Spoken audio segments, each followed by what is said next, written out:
Tribunal যে রায় দিয়েছে সে রায়টাকে মেনে নিয়ে আমার বক্তব্য হলো এই যে এই রায়টা ভিন্নভাবে হইলেও হইতে পারত, হয়নি, যেটা আমার বিপক্ষে গিয়েছে।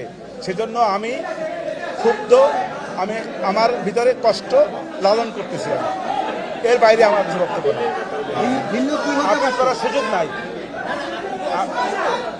আমি তো কষ্ট পাচ্ছি। আপনার মুখে হাসি দেখা যাচ্ছে। কেন কষ্ট পাচ্ছেন? আপনি বলেন কেন কষ্ট পাচ্ছেন সেটা বলেন।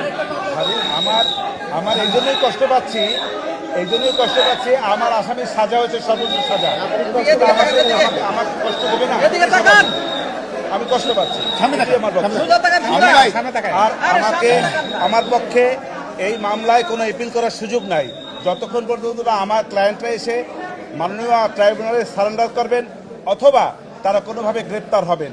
এর আগ পর্যন্ত কোনো এপিলেট ডিভিশনে যাওয়ার আর কোনো সুযোগ নেই। আপনারা তো দেখেছেন যে আমাকে রায়ের কপিও মাননীয় ট্রাইব্যুনাল দিবে না বলেছে। অতএব এই যে দিবে না সেটা আইনানুগ।